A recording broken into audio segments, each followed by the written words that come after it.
Ibihe byiza abakunzi ba Connection TV mwese mukomeze munogerwe na programu murimo anako munogerwa nibyo tubagezaho natwe kuri uno muyoboro wacu wa YouTube nitwiringi Imana Patience nje kubagezaho ibivugwa ariko cyane noneho ibirebana n'inama y'umukuru w'igihugu yagiranye n'abanyamakuru kuri uyu munsi w'itariki ya 9 z'ukwezi kwa mbere mwaka wa 2024 umukuru w'igihugu cy'u Rwanda nyakubahwa P.Kagame yaganiriye n'itangazamakuru birumvikana mu bibazo abanyamakuru bamubajije ntabwo hajyaga kuburamo ikibazo kirebana n'umutekano muke uri muri Repubulika Iharanira Demokarasi ya Congo mu burasirazuba bwayo.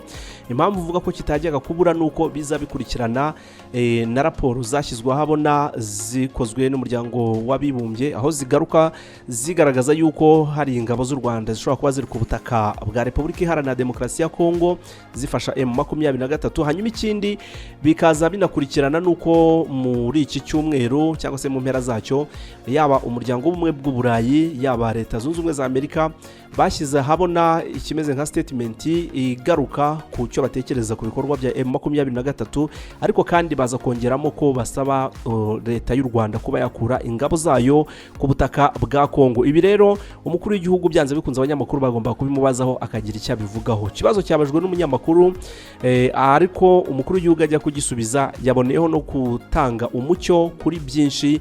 Uraza kumva icyo umukuru w'igihugu avuga ku kuba ataragiye i Rwanda ku itariki 15 z'ukwezi kwa 12 ubwo agomba kujya guhura na nyakubahwa perezida Felix Tshisekedi. Araza kubivugaho impamvu umukuru w'igihugu araza kugaruka ku cyo atekereza ku kuba bashinja u Rwanda gufasha M23.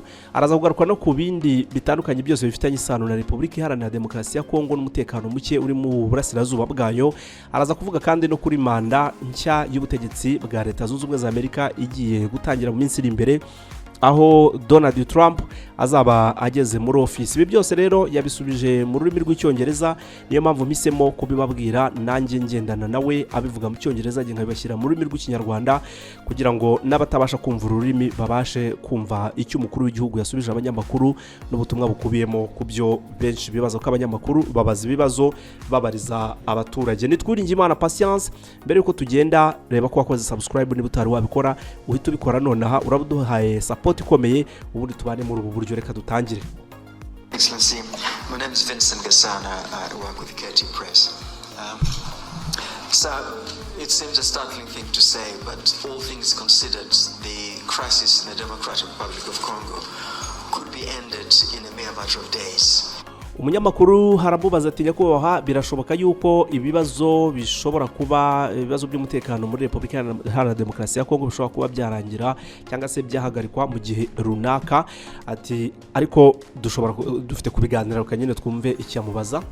If everybody else want to acknowledge the real causes of the conflict openly, but instead yavugaga ati birashoboka ko ikibazo cyo muri Repubulika Iharanira Demokarasi ya Congo cy'umutekano muke uhari gishobora gukemuka buri wese uri hirya no hino ku isi aramutse ashyize ijisho cyangwa se agashyira imbonize ku mpamvu muzi y'ikibazo. Birashoboka ko ikibazo cyakemuka. People seem to be intent on focusing on claims from the UN group of expert reports. There is the recent ariko kandi ikibazo gihari kugeza ubu ngubu nuko abantu benshi bari guhanga ijisho ku birego cyangwa se raporo zishyirwa habona n'impuguke za Loni.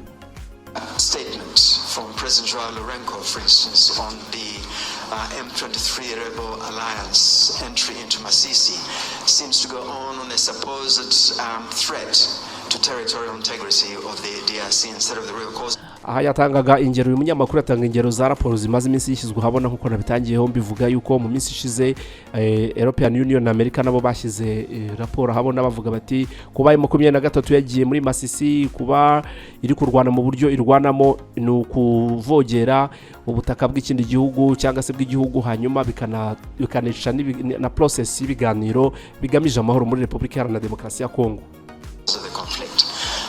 So one wonders, Your Excellency, beyond signing more agreements that a lot of the signatories tend to promptly ignore, can Your Excellency envisage anything else that can be done to bring everybody around the real causes of the conflict?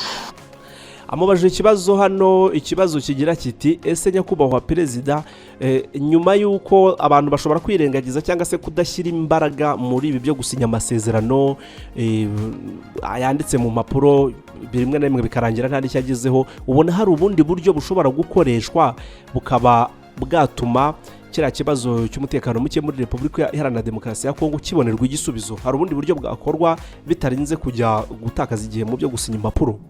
And focus on that and get beyond the impasse and the obvious impediments to peace. Thank you very much indeed. The many factors that not just in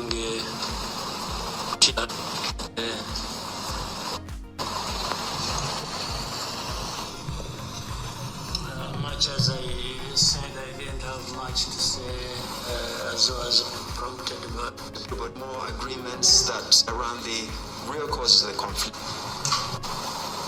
Much as I said, and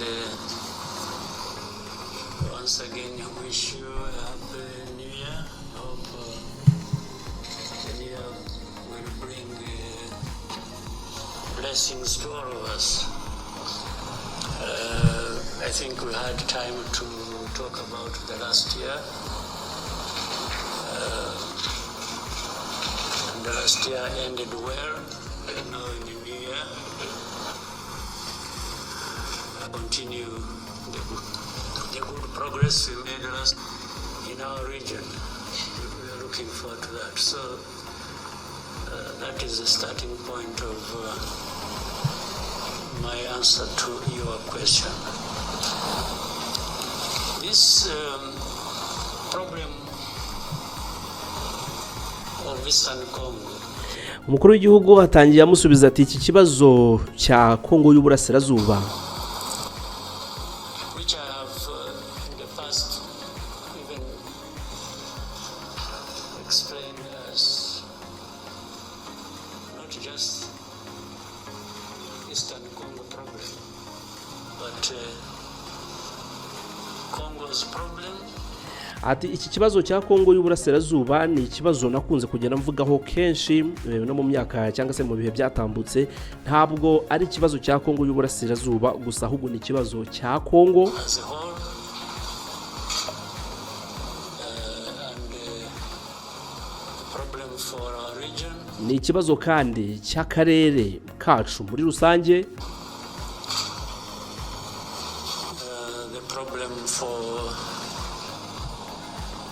our continent and the rest of the world. ati ikindi kandi iki kibazo cya Kongo y'Uburasirazuba ni ikibazo cy'umugabane wose ndetse n'isi yose muri rusange. But every time it is referred to as Eastern Congo problem, in a way, rightly so, because it is centered there. ati ariko nyine impamvu cyitwa ikibazo cya Kongo y'Uburasirazuba nuko ari bo zingiro ry'ikibazo, nyine n'ikibazo kiri ni muri Kongo, ariko ni ikibazo cy'isi muri rusange. But the cause of it and the many factors that perpetuate that problem are from different parts of the world. ati nubwo cyitwa ikibazo cya Kongo y'Uburasirazuba, ariko impamvu zacyo zagiteye ndetse n'uburyo imizi ya kiriya kibazo aho ituruka bituruka mu mpande zitandukanye z'isi. Niyo mpamvu avuga ko atari ikibazo cya Kongo y'Uburasirazuba gusa, ahubwo ari ikibazo cy'isi, Including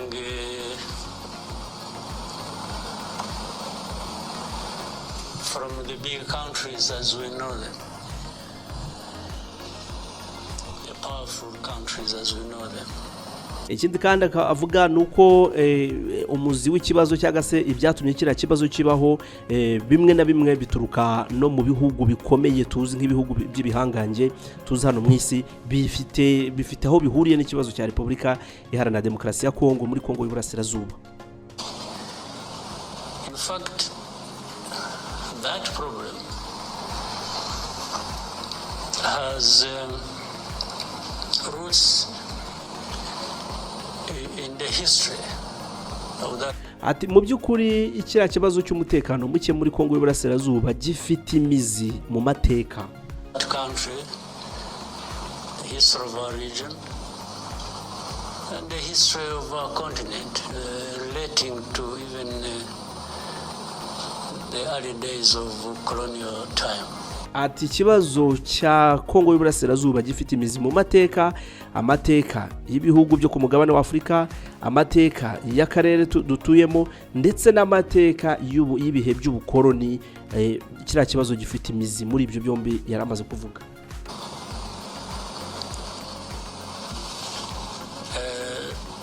That's why many times I'm surprised.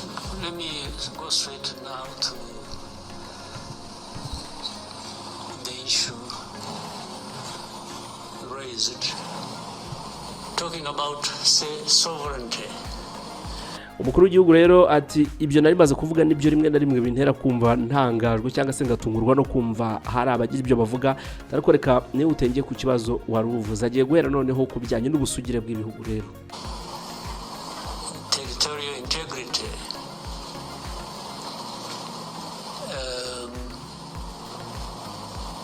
As you said in the statement made from Angola, how do these matters arise really in a sense? Agiye guhera umukuru w'igihugu agiye guhera kuri statement cyangwa inyandiko yakorewe muri Angola i Rwanda. Ati ibyo bibazo cyangwa se ibyo byandikiwe byakorewe i Rwanda no ubundi byazamutse bite, byatangiye biteka tumutega amatwi. M23 you talk about. These are Congolese. Ati abo ba M23 muvuga ni abanyekongo. Even to the admission of Congo's leaders, the past and the present. Ati ibyo ngibyo ni byemerwa n'abayobozi ba Repubulika Iharanira Demokarasi ya Kongo, baba bayoboye mu bihe byatambutse ndetse n'abariho uyu munsi bemera ko ari abanyekongo abagize mu 23.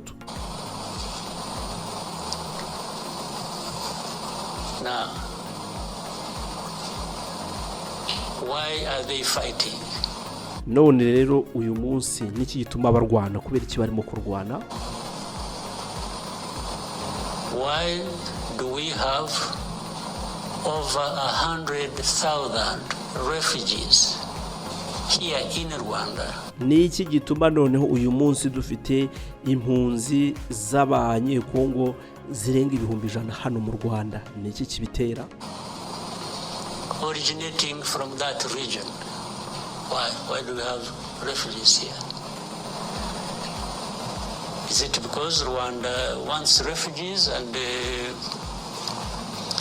attracted them from Congo to come to Rwanda? Hanyuma mumbwire, ese nuko u Rwanda rukeneye impunzi hanyuma rukaba rwarazihamagaye ngo ni muze turabakeneye muze hano mu Rwanda?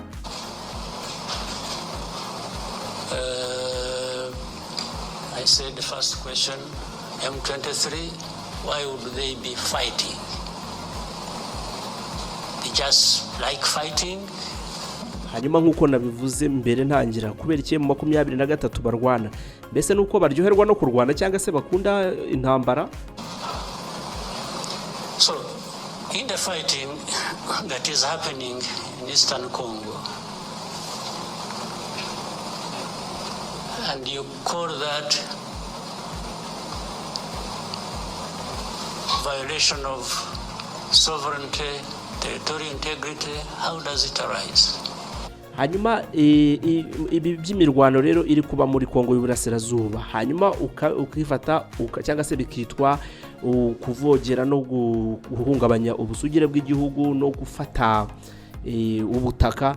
Ibi byo byazamutse biti, ubundi byazamuye biti, byaje biti?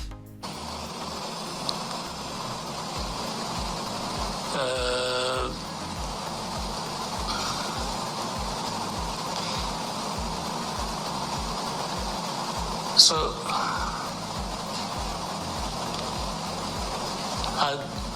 on one hand, these are Congolese, On the other hand, they are foreigners. ku ruhande rumwe bariya ba M23 bitwa abanyekongo, ku rundi ruhande bakitwa abanyamahanga. So how do they combine these two identities? None bigenda bite, ubundi bishoboka bite ko umuntu yahuza ibyo birango bibiri, ku ruhande rumwe kwitwa umwenegihugu runaka, ku rundi ruhande ukitwa umunyamahanga, ibyo bishoboka bite? How do they happen to be Congolese on one hand, and then they are foreigners who have invaded Congo and therefore breaching everything about sovereignty and territorial integrity? Mumbwire ni gute ibyo bishoboka ko abantu bamwe bagira gutyo bakitwa abantu bakwitwa abanyekongo ku ruhande rumwe, hanyuma ku rundi ruhande bakitwa nk'abantu bagabye ibitero ku gihugu, abarimo baragenda bayigarurira ibice, abantu barimo barahungabanya ubusugire bw'igihugu. Ni gute ibyo bintu bishoboka? Maybe they mean something else. Let me also try to explain that. Ati rero uko byashoboka byo kose, cyangwa se tindatekereza ko ababivuga gutyo hari ikindi kintu baba bashaka gusobanura. Those who make such statements, I would remind them and remind you here, and I know you know, that people play like they are ignorant about things, yet they are supposed to be experts of that. This fighting that is happening in Eastern Congo, that has been going on for these last years, you mean here in this room, people don't know how that started?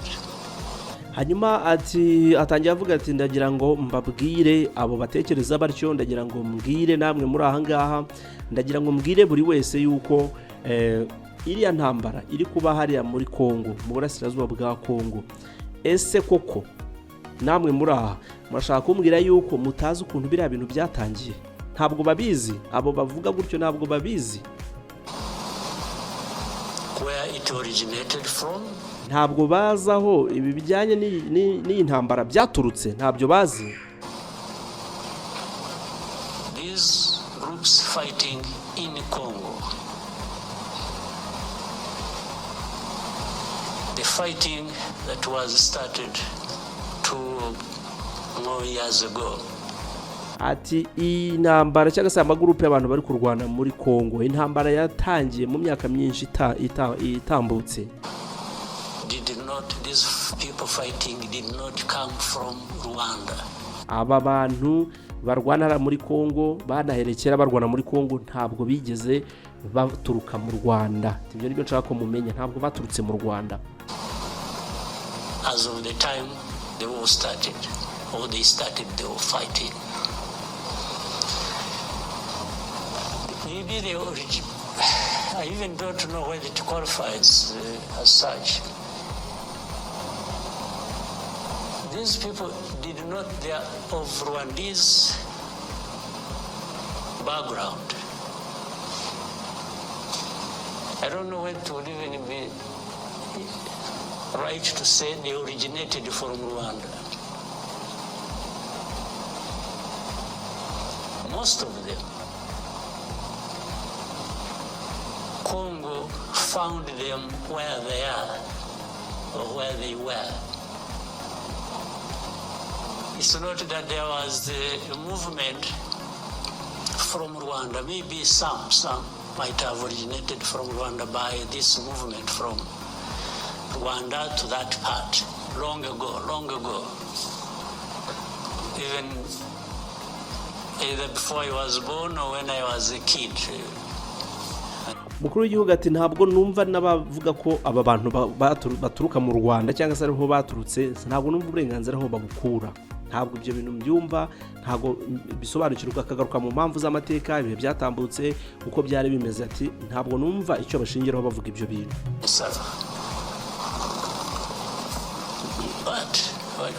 What I meant that Congo found these people there has to do with this history I'm talking about of colonial times and the drawing of ati uko aba banyekongo bavuga ikinyarwanda bisanze hariya Kongo igomba kumenya uburyo nyine bisanze hariya bakabihuza n'ibihe by'amateka cyane cyane amateka ashingiye ku bihe by'ubukoroni uko ibintu byatangiye colonial borders. But that's why also the Congolese leaders at one point admit that these are Congolese and then try to find another reason and say, oh, but the fighting is supported by Rwanda. ati rero iyi niyo mpamvu bishingiye ku mateka ukuntu abakoroni bagiye baca imipaka bagacamo ibihugu abenshi murabizi mu mateka aha niho abanyekongo bo mu butegetsi bwa Kongo bahera bavuga ku ruhande rumwe bakemera ko bano bantu bo muri Kongo y'Iburasirazuba ni abanyekongo ku ruhande rumwe hanyuma ku rundi ruhande bakagaruka ku bijyanye n'imirwano bakavuga ngo ariko abantu bari kurwana bari gufashwa n'u Rwanda. Ibyo byose babishingira ku mpamvu z'amateka n'ukuntu imipaka yagiye icibwa abari abanyarwanda bakisanga n'ubundi bageze igice bari batuyemo cyahindutse Kongo. But they can't tell anybody and convince anybody that the actual people who are fighting now, who started this fighting we're talking about, came from Rwanda. They did not come from Rwanda. Ati ako ikitangaje nuko uyu munsi ntago babasha kuba basobanurira umuntu wari we wese ibyo bavuga byuko abantu barwana ngo baturutse mu Rwanda. No, ntabwo abantu bari kurwana baturutse mu Rwanda.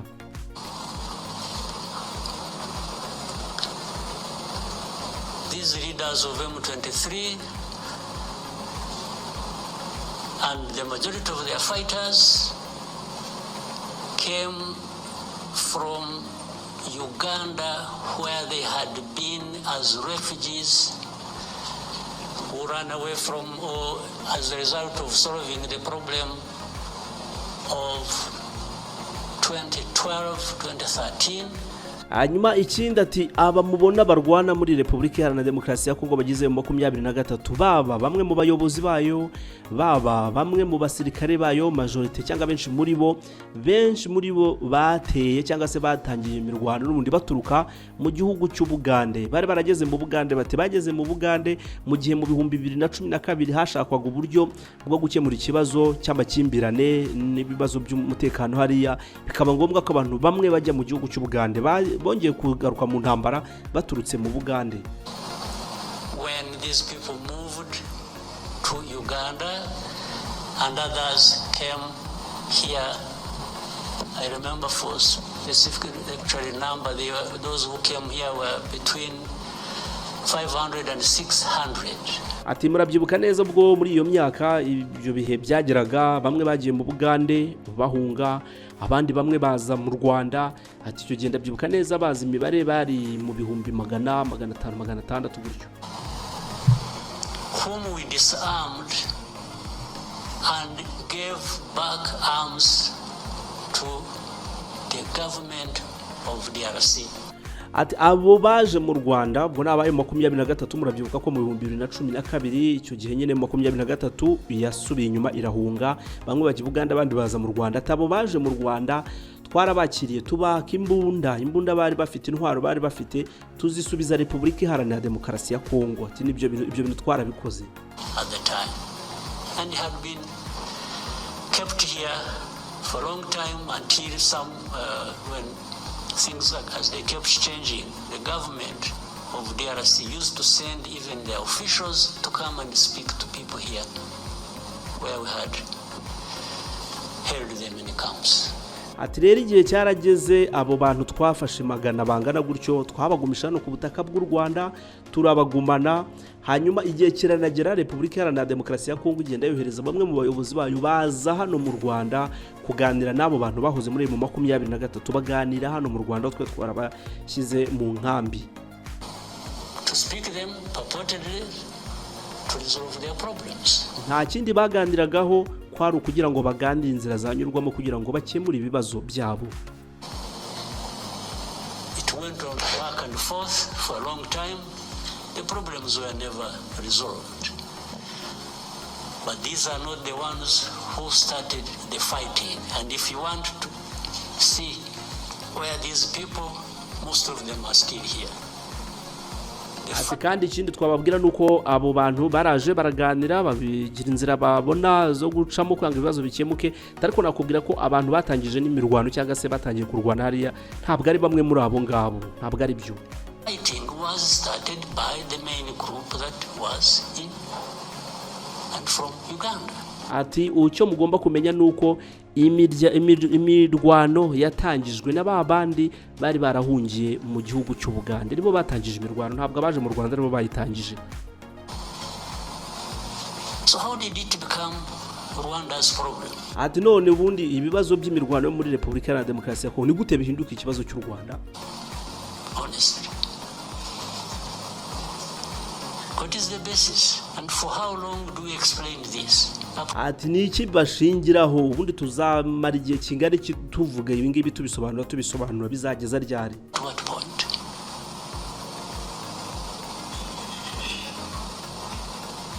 These people, the ones who lead this, and then the other hundreds of groups fighting in Eastern Congo, have nothing to do with Rwanda.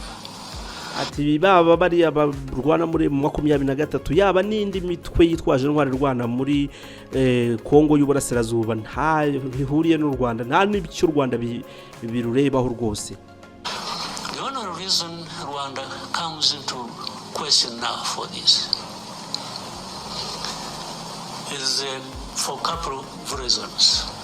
One, agiye kutubwira rero ati impamvu u Rwanda mwumva ruza muri ibi bintu ati ndayivuga mu buryo bw'impamvu ebyiri. These are Rwanda funds. Impamvu ya mbere nuko bari barwana muri 23 ari abantu bavuga ikinyarwanda. Speaking Rwanda. Well, but that is also what maybe became their main crime. Ati ahari wenda kuba bavuga ikinyarwanda menya nabyo byahindutse n'icyaha bashinjwa cyangwa se cyaha bakoze cyangwa se bagirizwa. In Congo, so if they speak Kinyarwanda, that has turned into reasons for persecution. Ati muri Congo mumaze kubimenya muri Congo iyo uvuga ikinyarwanda bishobora kuba byakubera impamvu yo kwicwa.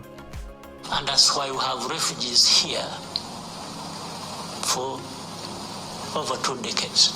Ati iyo niyo mpamvu yaramaze kuvuga ati niyo mpamvu ubona hano mu Rwanda dufite impunzi mu bihe birenga ibinyacumi bibiri by'imyaka dufite impunzi hano z'abanyekongo zizira kuba zaravugaga ikinyarwanda.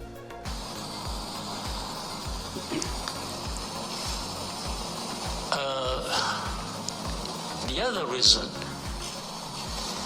is the FDLR that has been these genociders who have been in Congo for the last 30 years. Ati indi mpamvu bwaracyatubwira ku mpamvu zituma u Rwanda turubona muri ibi birebana n'umutekano muri Repubulika Iharanira Demokarasi ya Kongo mu burasirazuba bwayo. Ati indi mpamvu ni FDLR imaze imyaka igera kuri 30 iri muri Repubulika Iharanira Demokarasi ya Kongo. The international community have really entertained. I think they have deliberately preserved them. I don't know for what. Hanyuma mubona ba FDLR bamaze iyo myaka iri hariya umuryango mpuzamahanga isa naho yabihoreye ikabarika muri iyo myaka yose ingana gutya bakabafata nkaho baraho. Ntabwo numva impamvu ibintu ibyo ariko byagenze. Whether it is a gift of thanks to them for having committed genocide here. Ati ntabwo nibaza niba ari gift cyangwa impano babahaye aba FDLR babaha impano yuko basize bakoze genocide mu Rwanda ntabwo mbyumva. Or preserved them because they are anti-Rwanda and the government, and therefore they would use them as and whenever that is possible against Rwanda, to control Rwanda, to ati sinzi niba wenda bana babakoresha ngo bagume hariya kubera ko batavuga rumwe cyangwa batumvikana n'ubutegetsi bw'u Rwanda bibwira ko hari wenda kugira ngo bajye babakoresha mu gihe bashaka gukontorora u Rwanda, gukontorora ubuyobozi bw'u Rwanda no kubishyiraho pressure. Sinzi niba ariko babitekereza. manage it the way they want. Otherwise, tell me. Part of the reason is MONUSCO, this UN force, is in Eastern Congo, in the DRC, was actually to address this problem of FDLR that kept changing names over time. But after 30 years, if you ask the UN and say, what happened? hanyuma hanagarutse ku ngabo z'umuryango mpuzamahanga za MONUSCO ziri muri Repubulika Iharanira Demokarasi ya Kongo. Ati izi ngabo zagiye hariya muri Kongo y'Iburasirazuba n'ubundi ku mpamvu z'umutekano cyane cyane biturutse kuri uyu mutwe wa FDLR wari uri hariya. Bamaze y'imyaka ikabakaba 30-25 hejuru aho kuzamura. Ubajije UN umuryango w'abibumbye ukababaza uti ni iki cyakozwe, basubiza iki? If you really ask them what they've been doing for the last 30 years they've been there. Wababajije uti ni iki mwakoze muri iyo myaka 30 yose mumaze hariya, ni iki bagusubiza? And with tens of billions of dollars they have spent on it. Ahantu ibihumbi n'ibihumbi by'amadolari bitangwa kuri ziriya ngabo, ni iki bakora?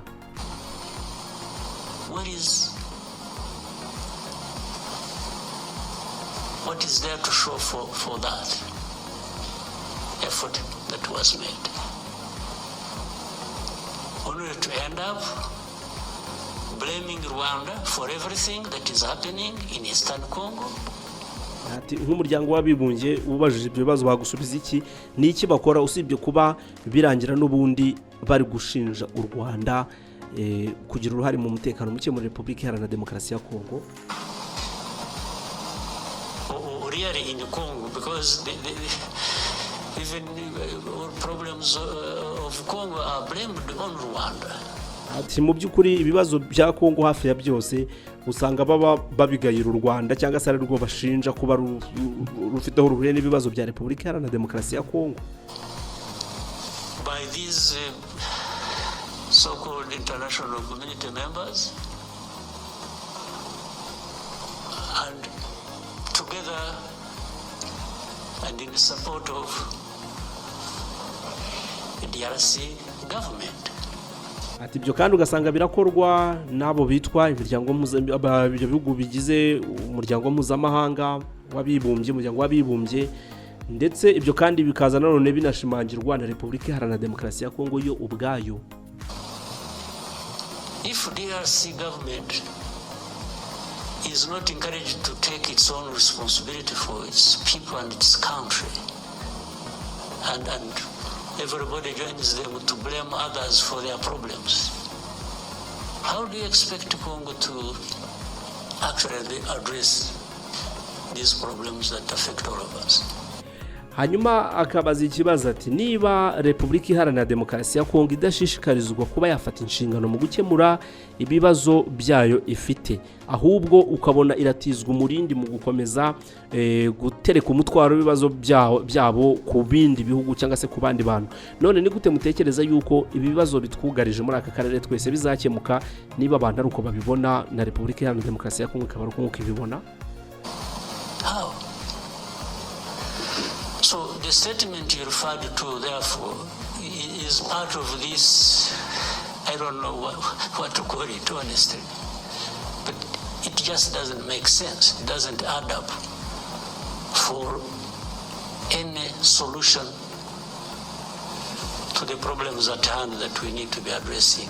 Hanyuma ati munyamakuru rero ikibazo warubajije cyangwa se ibyo wavugaga byose biragenda bikazenguruka kuri ibyo byose nari maze kuvuga. Rero ntabwo bishobora kuba byatugeza ku gasongero k'ibyo twifuza kugeraho nk'ibisubizo by'ibibazo biri muri aka karere cyangwa se no muri Repubulika Iharanira Demokarasi ya Kongo mu burasirazuba bwayo.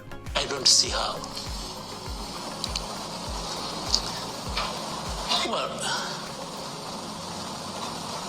I imagine a scenario where if we didn't have Rwanda. Ati njyangira gutya ngatekereza nkavuga ariko ubundi nk'iyo Rwanda ruza kuba rutabaho, u Rwanda rubaye rudahari, katwumve uko abitekereza. At all. relocate Rwanda to another part of the world ati cyangwa tugafata nk'u Rwanda rukaba wenda ruri mu kindi gice cy'isi rutari muri aka gace ruherereyemo and remove it from here. Would that solve the problems of Congo? ati mbese ibyo mubona ari byo bishobora kuba byakemura ikibazo cya Repubulika Iharanira Demokarasi ya Congo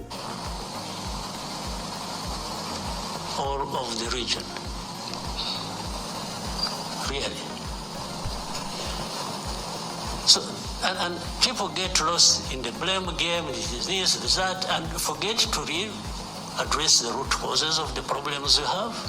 ati abantu muri iki gihe barahuzagurikira mu bintu byo gushinjanya no kugaya abandi bakibagirwa kujya mu muzi w'ikibazo dufite bakibagirwa kujya mu muzi wacyo And find a solution. hanyuma ngo bagishakire igisubizo. And then you have geopolitics being played into all this. Then you have the blame of colonial times being managed somehow because those who were involved in the colonial times and who are blamed for it have the power to manipulate. Hanyuma akanavuga cyane nanone ku kijyanye n'ibyo bibazo byatewe n'abakoroni mu bihe byabo mu bihe by'ubukoroni uburyo bamwe muri abagize uruhare muri ibyo bihe by'ubukoroni uyu munsi ari abanyembaraga ugasanga nibo batuma habaho iyo zagarizagari. Always fall short of doing what is right. You find they have groups they create, they say groups of experts. Abo rero abo bagize uruhare mu bihe by'ubukoroni nabyo byateje ibibazo muri iki gihe bafite amagroupe bagenda bakarema cyangwa se bagashyiraho hanyuma bakayita ngo group of experts ngo amagroupe y'impuguke. I mean, how do you expert in doing what? Then you find the groups of experts. These experts are led by people who are supposed to come and really cover up the blame that should be leveled against those who are responsible for those literary crimes of that past of colonial times. Hanyuma akavuga ati impuguke izo mpuguke group of experts ati impuguke mu biki impuguke usanga ziba ziyobowe nabo ngabo ibyo bihugu byakagombye kugayirwa ibyo bibazo bateye mu bihe by'ubukoroni ati kame munini ibyaha bakoze mu bihe by'ubukoroni ibyaha bakoze atabo ngabo ugasanga nibo bashyizeho group of experts izo groupe z'impuguke hanyuma bakari nabo baziyobora baza guhisha bagenda barenzaho ibyakabaye ibimenyetso bibashinja ibyaha bakoze.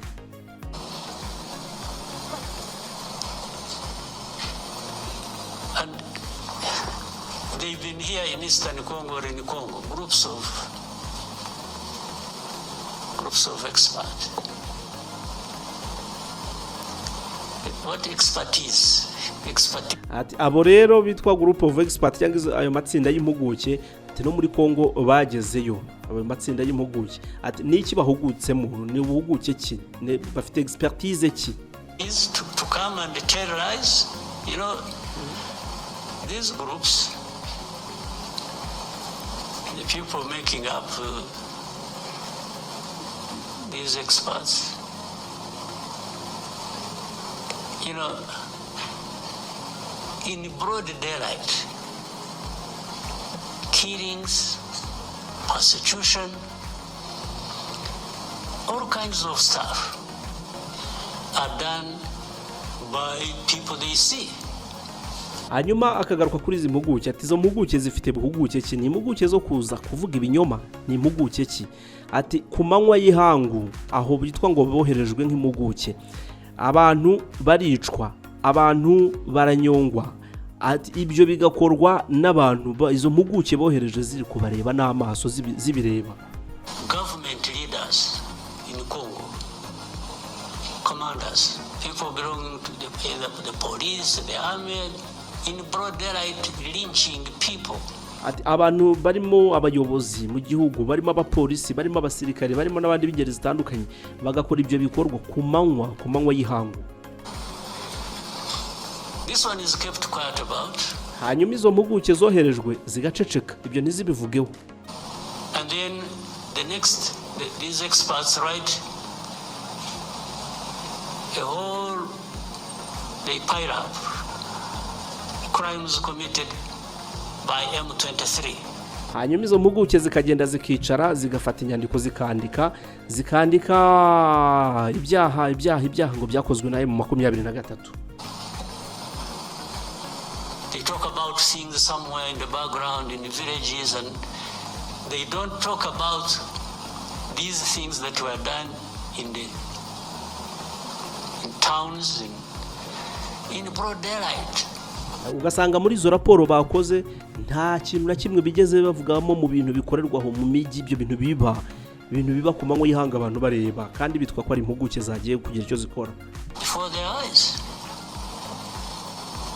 Then they talk about, M23 violating, human rights.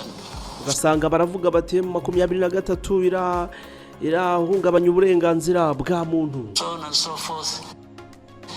And then Rwanda behind supporting them. Ati kandi u Rwanda bari inyuma rurimo ruragenda rubafasha. Rwanda is supposed to be there stealing the minerals of Congo. So the whole thing is shifted from what the problem really is to some other imaginary problem they have created.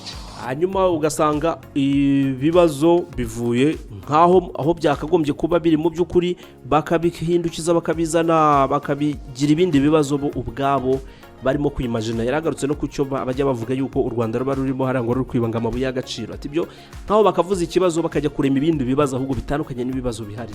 And they really make people believe that. Ati kandi ikitangaje nuko batuma abantu babyizera, bakora iyo bwabaga kugira ngo abantu bizere ko ibyo bintu bavuga ari ukuri. But honestly, for the last 30 years, if anybody wanted to understand what the problems are and what the solutions should be, you don't even need to be an expert. Ati mu by'ukuri mu gihe cy'imyaka igera kuri 30 niba abantu koko bashaka kumenya ikibazo icyo ari cyo ndetse bashaka no kubona igisubizo gikwiriye kuri icyo kibazo, ntabwo bisaba yuko ibyo bintu bikorwa n'impuguke. You just need to be wanting to resolve these problems and allowing people to have peace.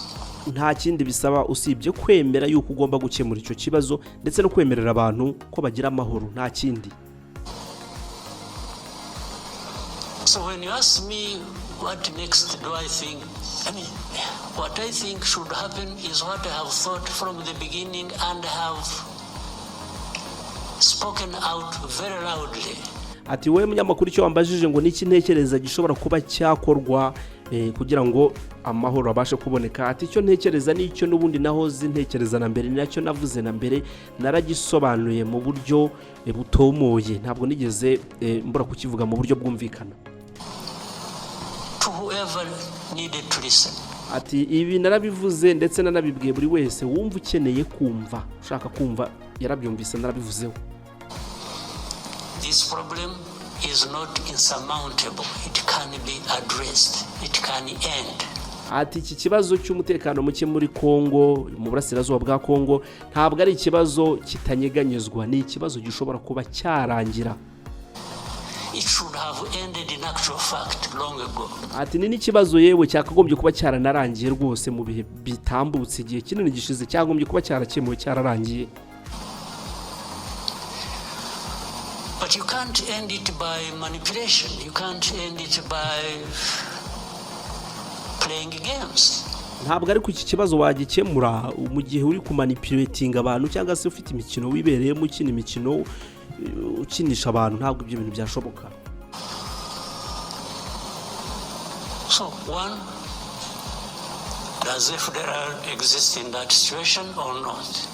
Hanyuma icya mbere, ese FDLR ibi bibazo by'umutekano muke muri Congo ibifitemo uruhare, ibirimo?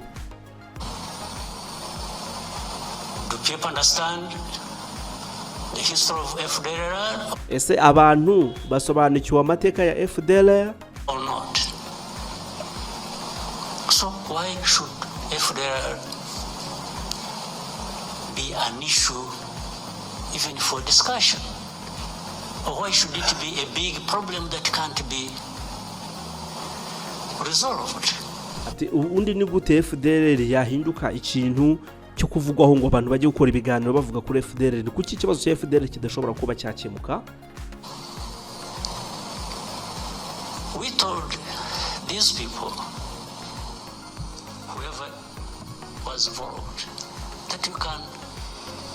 We started with DRC itself, even before the current administration.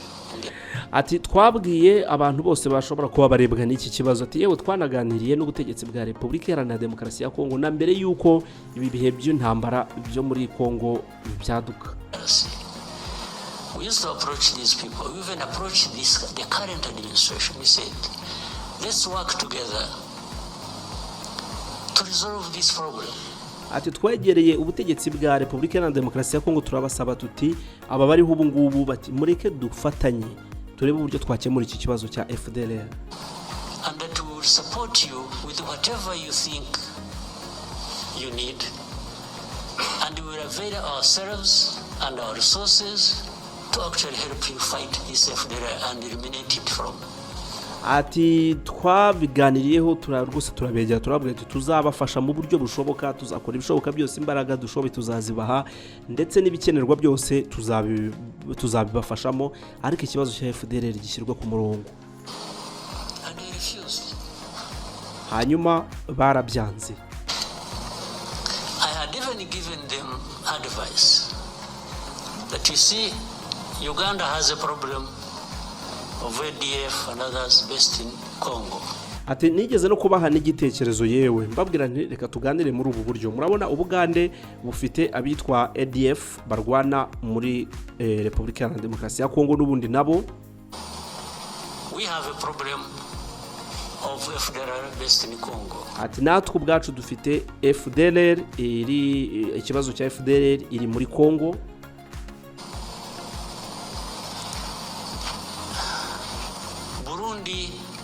Also says they have a problem based in Congo. Abarundi nabo Burundi nabwo buvuga ko bufite ikibazo gituruka cyangwa se kiri muri Congo. I said, why can't we all of us work together? Uganda works with the DRC, Rwanda works with the DRC, Burundi works with the DRC to eliminate the threat to security along our borders. Hanyuma ati igitekerezo nabahaye nababwiye nti kuki tutakorana, kuki tutashyira hamwe imbaraga, Ubugande bugakorana na DRC, Rwanda rugakorana na DRC, Burundi bugakorana na DRC, hanyuma tugakura cyangwa se tukarimbura ibibazo by'umutekano bishobora kuba byaza bisatira imipaka y'ibihugu byacu. I suggested to them, to the current administration, in 2019. Ati ibi mbabwira nabibwiye ubutegetsi buri muri Repubulika Iharanira Demokarasi ya Kongo mu bihumbi 2019. Now what they did, they allowed Uganda to go and send in their troops to go and fight the ADF. Ati hanyuma icyo bakoze bemereye Ubugande kohereza ingabo zabwo muri Repubulika Iharanira Demokarasi ya Kongo bakajya guhangana na ADF. They allowed Burundi to quietly go into DRC to fight whichever their groups they are fighting are. Hanyuma bemerera igihugu cy'u Burundi kujya muri Kongo nanone kujya guhangana niyo mitwe yitwaje intwaro bavuga ko bahangana nayo muri Repubulika Iharanira Demokarasi ya Kongo. When it came to Rwanda they refused. Hanyuma bigeze ku Rwanda kuri twe barabihakana, barabyanga. Of course that means something. They refused because either on their own or on the advice by whoever, they actually didn't want this problem of FDLR addressed. Ibi kuba barabyanze bifite icyo bisobanuye. Birashoboka kuba ari bo babyibwiye babyibwirije cyangwa se babihisemo cyangwa se ari n'inama bagiriwe n'undi uwo ari we wese, bigaragara yuko badashaka ko ikibazo cya FDLR kiba cyagira gute, kiba cyakemurwa, ntabwo babishaka.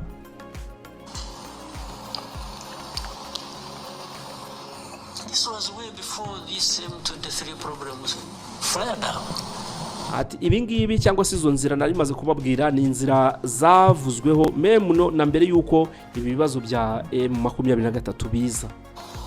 And as I mentioned to you, this the main bulk, like the others maybe they have been recruited from different places, but the main bulk of this group, including the leaders of M23, came from Uganda. They did not come from Rwanda. Hanyuma nk'uko nabibabwiye, aba barwana muri M23 ntabwo bigeze baturuka mu Rwanda. Abayobozi babo baba abasirikare barwana, wenda birashoboka yuko bagiye baroketa abandi basirikare cyangwa se izindi ndwanyi mu bindi bice bitandukanye, ariko aho bateye baturuka ni mu gihugu cy'Ubugande, ntabwo bigeze baturuka mu Rwanda.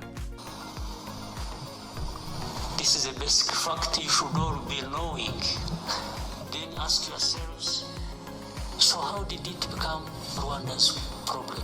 Ati iyo ni fact, icyo ni gihamya mugomba kumenya, hanyuma mukibaza muti ni gute ibintu byo muri Congo bihinduka ikibazo cy'u Rwanda? So why doesn't DRC address the problems of their own people? Kubera iki Repubulika Iharanira Demokarasi ya Congo idakemura ikibazo cy'abaturage bayo? Why do they have to put the weight of that on our shoulders? Ni iki gituma uburemere bw'ikibazo cyabo bafitanye n'abaturage babo baza kubidushyira ku bitugu? Niki kibitera? Why don't they take away these 100,000 plus refugees here, take them back home? Now, to show you Ntabwo twagagombye kuba dufite izi mpunzi ibihumbi amagana by'impunzi hano, bakwiye gusubira iwabo, babasubiza iwabo nyine, abaturage babo babasubize mu gihugu cyabo. connection with these other countries. For all the time this problem has been there. Some of these refugees, these countries, United States, Canada, Scandinavian countries, other countries, they've been coming here and selecting people from these camps that they would go and relocate in their countries. Hano umukuru w'igihugu aravuga nanone kuri ibi bihugu bikomeye Amerika na Canada byadukanye ikintu cyo kuza gufata izi mpunzi zimaze imyaka mu Rwanda, bakaza bakazifata bakazijyana aho mu bihugu byabo muri Canada ndetse na Leta Zunze Ubumwe za Amerika. They've been doing it over a long time, but they have not taken many people out of 130,000 we have here. They have maybe between among these countries, they have maybe relocated for settlement in their areas about, can't be more than 11,000. Ati hanyuma ikindi gitangaje, nta nubwo batwara n'abantu benshi, ntabwo ari abantu benshi batwaye rwose. Ati izo mpunzi ibihumbi magana mwumva kugeza ubu nta nubwo bamaze no kujyana n'abarenze ibihumbi 10, bari mu bihumbi 11 gutyo. Over 20 years. Mu gihe cy'imyaka 20 bamaze kujyana abantu ibihumbi 11. So do these people come and take these refugees? Or these people knowing that they are taking Rwandese or they are taking Congolese? Hanyuma aba bantu baza gutwara izo mpunzi rero, ese aba bantu batwara izi mpunzi babatwara bumva bari gutwara abanyarwanda cyangwa bumva bari gutwara abanyekongo? They definitely know they are taking Congolese. Ibyo barabizi rwose, barabizi neza yuko abo baba bari kujyana nta banyekongo. So how about those who are staying here and have not found a home anywhere in these areas? Hanyuma noneho abo bantu izo mpunzi zikiri hano ku butaka bw'u Rwanda zidafite aho zerekeza, ubo bite byabo turabavugaho iki noneho? What happens to them? And they are coming every day, every time when this fighting going on. So then they quickly find a solution in saying, let's blame Rwanda for everything. hanyuma rero ibyo bikarangira mu gihe twibaza ibyo byose abona yari amaze kuvuga umukuru w'igihugu bakaza bavuga bati reka dufate tugaye igihugu cy'u Rwanda tuba aricyo dushyiraho blame tuvuge ko ari bo babitera. And they make statements. Rwanda backed M23 is doing this, is Rwanda every day. Rwanda must remove their forces. Bagatangira gukora izo statement nyine bakandika izo nyandiko. Rwanda rurafashe 23, Rwanda rurakora ibi n'ibi, Rwanda rugomba kuvana ingabo muri Repubulika Iharanira Demokarasi ya Congo, u Rwanda. I asked another time when you were having a conference like this, if anybody thinks Rwanda is in DRC. Ati nigeze kubaza ikibazo nk'iki ubwo n'ubundi twagiraga inama n'abanyamakuru nkagurukye niba hari umuntu utekereza yuko u Rwanda ruri muri Repubulika Iharanira Demokarasi ya Congo. Why should Rwanda be in DRC? Niki cyatuma u Rwanda ruba muri Repubulika Iharanira Demokarasi ya Congo rujyayo? Niki cyabitera? They should ask themselves that question. Bakagombye kwibaza bo ubwabo icyo kibazo. If you want to blame Rwanda for being in DRC, can you also make an effort and try to reason and say, okay, but yeah, it's true, Rwanda is in DRC, Rwandan forces are in DRC, but why?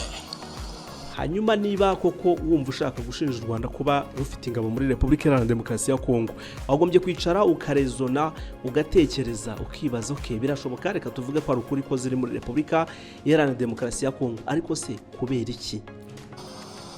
Why should they be in DRC? Kuki baba bariyo? Ni cyo gituma bariyo? So that's why they quickly find an answer and say, they are there to steal minerals. Ataho rero niho bahita bihutira gutanga igisubizo bakavuga ngo aha ngo bariyo ngo kugira ngo bibe amabuye y'agaciro. Okay, suppose that is also true. If you think that is true. Okay, ntacyo reka tuvuge ko ibyo wenda ari ukuri. Niba we utekereza ko ibyo ariko kuri ariko bitekereza. What happened to FDLR? Ati none niki cyabaye kuri FDLR? Byagenze bite kuri FDLR? Or what happened to what produced refugees to be here in their hundreds of thousands? What happened? Why? Ati none ni byagenze bite kuri izi mpunzi tubona ibihumbi n'ibihumbi biri hano mu Rwanda? Byagenze bite kugira ngo zihinduke impunzi? Was it because RDF was stealing minerals in Congo? None impamvu murumva se ari uko RDF yaba yaragiye muri Congo kujya kwiba amabuye y'agaciro yo muri Congo, nibyo byatumye izi mpunzi ziza hano ku butaka bw'u Rwanda? That's why these refugees came here.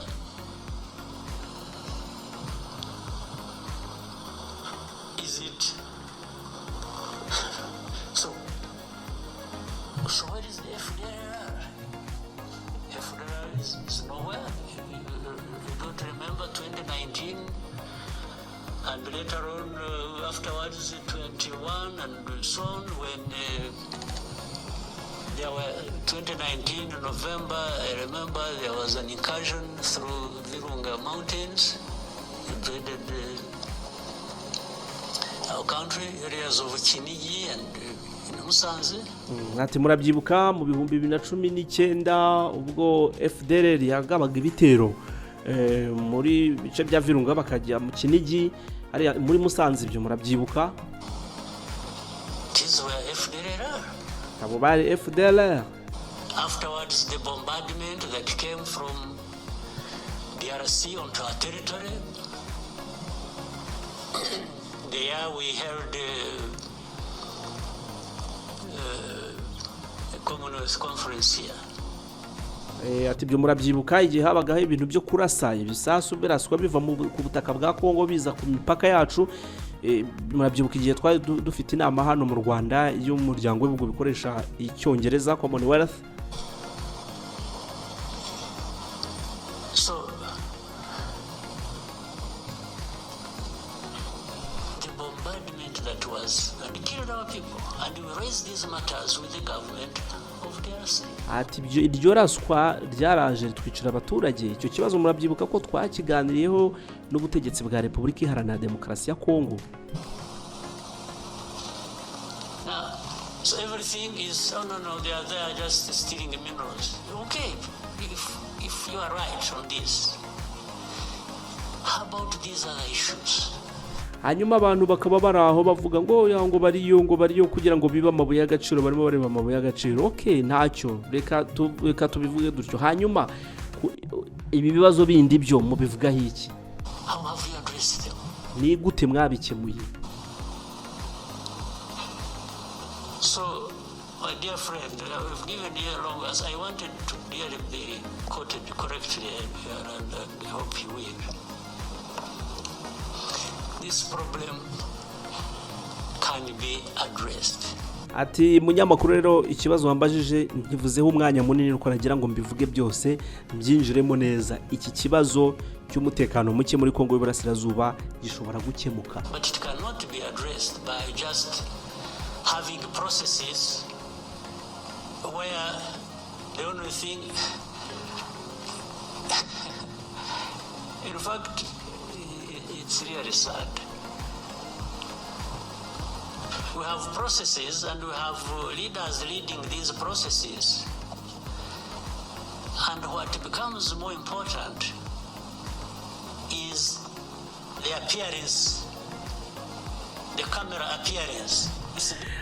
Ati birababaje, ati ikibazo gishobora gukemuka ariko ntabwo cyakemuka binyuze mu biganiro. Ati biranababaje kubona ati dufite ibyo biganiro, izo nzira z'ibiganiro ziba zirimo gutegurwa cyangwa se gushyirwa, ariko ugasanga abayobozi baziyoboye icyo bashyira imbere cyangwa se ababijyamo icyo bashyira imbere ni ukujya muri ibyo biganiro, kujya mu biganiro, gufotorwa, ibintu nk'ibyo.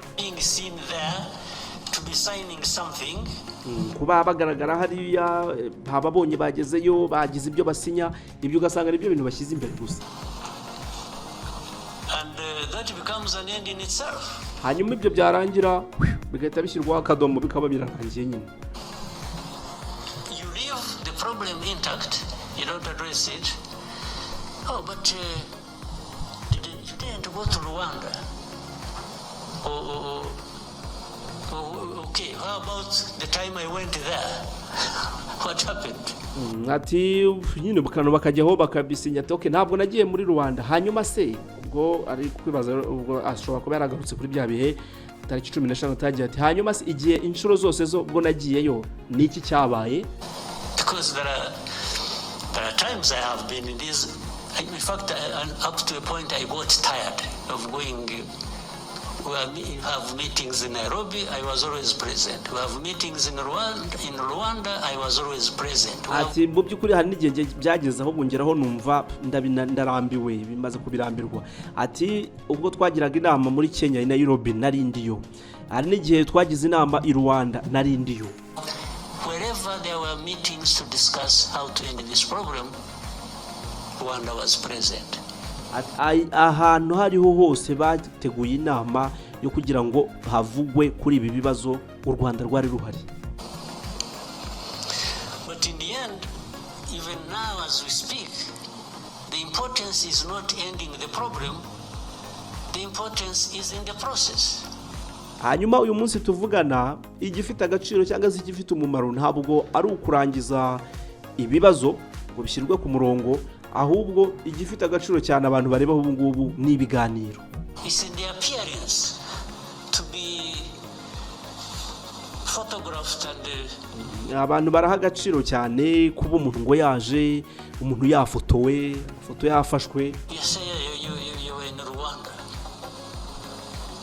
So if you are not there, but I have discovered that being there and not being there amounts to the same thing. Ati ku bwanjye rero namaze kuvumbura yuko kujyayo no kutajyayo byose birasa. It doesn't address the problem. So we have to find a way of addressing the problems. ati rero ibyo byose kujyayo no kutajyayo n'ubundi ntabwo bitanga igisubizo cy'ikibazo. Ubwo rero mfite gushaka cyangwa se nawe mfite gushaka uburyo bwo gushaka igisubizo. Not processes becoming an end in themselves. atari ibintu by'ibiganiro ubwabyo biza bikaba ari byo birangizizwaho ibiganiro byabaye bigahita bifungira aho ngaho.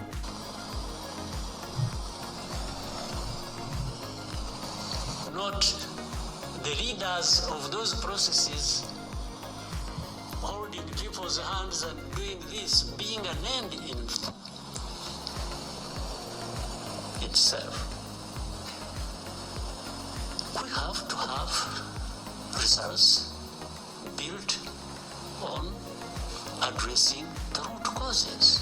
Tugomba kubona umusaruro w'iki kibazo ushingiye cyangwa se wubakiye ku muzi w'ikibazo nyirizina.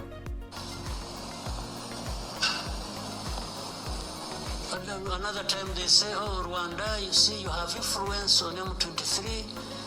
By the way, influence just because some of those guys will speak the same language, so that becomes an influence. Okay. Ati bamwe baravuga bati u Rwanda mufite ijambo kuri mu 23. Ati rimwe bamwe babivuga nuko nyine bamwe muri abo bagize 23 bavuga ikinyarwanda natwe tukaba abanyarwanda. Ati ibyo ntabwo bikwiye guhinduka impamvu yo kuvuga ko dufite ijambo kuri 23. But let's assume we have the influence. Okay, reka twemere ko ntacyo dufite ijambo kuri 23. And I have been asking these people, so okay, what do you want me to tell these people? Hanyuma nigeze kubaza abo tababaza nti niki mushaka yuko mbwire 23. Ubwo reka nemere ko mfite ijambo kuri bo. Niki mushaka yuko mbabwira? Do you really want me? What do you want me? Give me a message to take to these people over whom I have influence. Ati niki mushaka ko njye kubabwira? Ni mumpe message mwumva mushaka ko mbagezaho abo muvuga yuko mfite ijambo. Ni mumpe message mwumva mwifuza ko nabagezaho. And as I see, they stop fighting. Okay, that one I can do. But what follows that next? Bati okay, ubwo wabatubwirira bagahagarika kurwana. Ati okay, none niki kizakurikira guhagarika kurwana rero? Because if I tell them to stop fighting and they are attacked and killed, who takes the blame? Ati kubera ko niba ngiye nkabasaba mureke kurwana bakabyemera hanyuma nyuma bakabagabaho ibitero bakabica ninde uzagawa? Ubwo ninde wabigayirwa? It's not you who sent me to tell them. Ntabwo ari wowe wambwiye ngo ngene babwire bahagarike kurwana. Ntabwo ari wowe uzabigayirwa. It's actually me. Njyewe wabigayirwa. Meaning I lured the people into, but then in all conscience they also want me to go and tell people that you should accept being denied your rights and keep quiet. Ku rundi ruhande ubwo dushize mu nyurabwenge ubwo murashaka ko ngenda nkajya kubwira abaturage ngo mwemere yuko mwimwe uburenganzira bwanyu babi mu burenganzira bwanyu. Ngiye nemba aricyo njya kubasaba. Some people, some powers are not happy. So maybe that's what they want me to tell these people. I can't. I never. Turebye ibyo nibyo bashaka ko ngenda nkajya kubwira mu 23. Ati ibyo ntabwo nabikora na rimwe, ntabwo nabikora. It happened when we met. You must have seen it when I met President Tshisekedi in New York around General Assembly. Ati ibi rero mbabwira byigeze no kubaho twari turi mu New York ubwo nahuraga na Felix Tshisekedi muri General Assembly mu nama rusange y'umuryango w'abibumbye twahuriye New York. And we had with us President of France, President Macron. Ati icyo gihe twari kumwe na Perezida w'Ubufaransa Emmanuel Macron. At that time they were telling me, please give me these people message, they leave Bunagana. There's a place they had taken over called Bunagana, the border with Uganda. ati icyo gihe barambwiraga bati genda ubwira aba bantu rwose bave hariya muri Bunagana. Bunagana ni agace kafashwe na M23 gahana imbibi n'igihugu cy'u Bugande. Otherwise, fighting will continue. I said, okay, I can even transmit your message just out of politeness. ati icyo gihe narabyemera babwira ntoke ntacyo message yanyu ubutumwa bwanyu ndagenda mbubagezeho mu buryo nyine n'ubundi bwo kubaha muri ubwo buryo. But if I tell them to leave Bunagana and get lost, first of all, where do they go? Secondly, are you going to follow that with addressing their problem they are fighting for? hanyuma nkababaza nti ningenda nkabibabwira se bakava Bunagana barerekeza he? Cyo ni kimwe. Hanyuma icya kabiri, ese murahita mukurikizaho noneho gukemura ikibazo cyatumye bajya mu mirwano? And there was no clear. So, but anyway, I came back. I sent a message, sent intelligence people to tell them. I said, for the good of the peace process, maybe somebody is thinking about to bring peace. You leave Bunagana as a symbol that you want to have a peace process. ati narabyemeye koko nubwo batampaga ibisubizo bifatika by'ibyo bibazo nari mbabaje, ariko narabyemeye nohereza intumwa ziragenda zirabaganiriza zirabumvisha uburyo mu rwego rwo kugira ngo hatangwa amahirwe y'ibiganiro bigamije amahoro bava i Bunagana just kugira ngo bahe amahirwe ibyo biganiro Going on and resolve the problem. As they are about to, they agreed with the message I sent to them. ati message nabagejejeho intumwa natumye ibyo nabasabye barabyemeye. Abo babyemeye nabaye mu 23. Others they agreed with me. As they were preparing to leave, they were attacked. Ubwo rero barimo bitegura kuva muri Bunagana bahise batangira kubagabaho ibitero. There was serious fighting. Habaye intambara ikomeye, habaye imirwano ikomeye. They called up these leaders. I said, but you people, you lied to me. You told me I should transmit a message that these people should leave, and then that will help the process to resolve the problem. Then, little did I know, the intention was actually maybe to attack them when they thought it wasn't going to be the case. Ati rero nubwo ibyo bibaye nabwiye aba bayobozi bambwiye ibindi babwira mwarambeshye mwansabye kujya gutanga ubutumwa bwanyu kuri aba none reba ibyo mukoze. Ubwo rero intention cyangwa se mugambi wari uhari no kubagabaho ibitero kubera iki mwarambeshye. So from that time things have been like that over and over and over and over and over again. Ati kuva icyo gihe rero kugeza na maginga ya ibintu byakomeje kugenda byisubiramo muri ubwo buryo byisubiramo. These government forces attack. In most cases they are beaten back, and then there is a loudspeaker everywhere announcing how M23 has been violating ceasefire. Ati rero abo ba M23 bakagabwaho ibitero hanyuma bakirwanaho, hanyuma hakabaho noneho gusakuza ijwi rijya hejuru cyane rivuga ngo M23 ngirimo kurenga ku mabwiriza y'agahenge. You attack, we fight, I push you back, and then I'm the one who violated the ceasefire. Ati ugatera ugakubitwa hanyuma ugukubise akaba ari we noneho ushinjwa ko arimo arangiza amabwiriza yo guhagarika imirwano. This has been what goes on every day.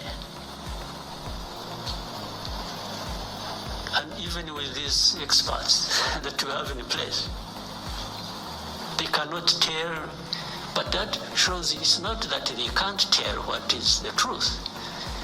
It's just that the truth is not what they want, it's not what they like. hanyuma ibyo byose bikaba ntibivugwe n'aba ba experts impuguke amagurupe y'impuguke, ugasanga ntabwo babivuga, ntabwo bashobora kubivuga cyane, nubwo bari kudashobora kubivuga, ahubwo nuko icyo bashaka atari ukuri, ntabwo ukuri ariko bashaka muri ubwo buhuguke bwabo baba bari gukurikirana. It's completely different. So Rwanda, while we may be blamed for other people's problems, we are also happy to be blamed for our own problems. Ati u Rwanda rero nubwo bagira gutya bakatugayira cyangwa se bakadushinja tukagayirwa ibibazo by'abandi, atari ko twe twananezezwa n'ubundi no kugayirwa ibibazo byacu, of trying to defend ourselves. Ati rwose umuntu aramutse atugaye ko turi kugerageza kwirwanaho, no amini kwirinda, ati ibyo byatunezeza. Umuntu avuze ati ndabagaye ko mwirinda. If that is what it means, we will defend ourselves at any cost. Ati rero icyo bivuze ibyo nuko tuzirinda twebwe ubwacu ku kiguzi icyo ari cyo cyose byasaba. There's no question about it. Ibyo ni ibintu umuntu adakwiye no gushidikanya no kugira icyo abyibazaho. I have told those who are behind all this in a very clear language. They keep asking me the same questions. I keep giving them the same answers. Ati birero nagiye mbibwira abo bose babaza ibibazo nk'ibyo, bakunda kubaza ikibazo nk'icyo, bahora bagisubiramo, nanjye nakomeje kugenda mbaha igisubizo muri ubwo buryo kandi mu buryo butomoye.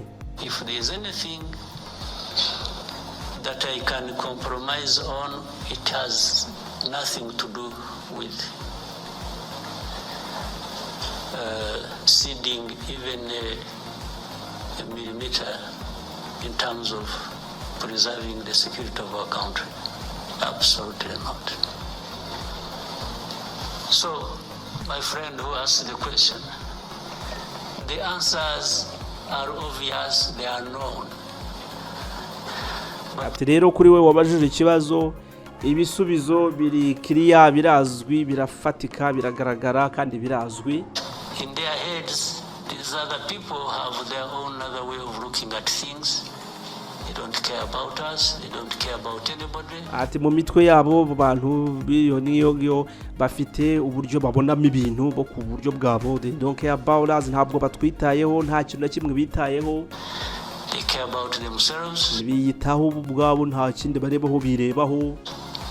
If you want to allow yourself to open up to be crushed, you will get crushed. Ati niba rero ubwawe wicaye aho ngaho ugahita usa nkaho witeguye kuba waba crushed, wasenyuka, uzasenyuka. That's not their business. Ati ibyo rwose ntabwo bibareba, ikintu bitayeho kuri twe. They really facilitate that.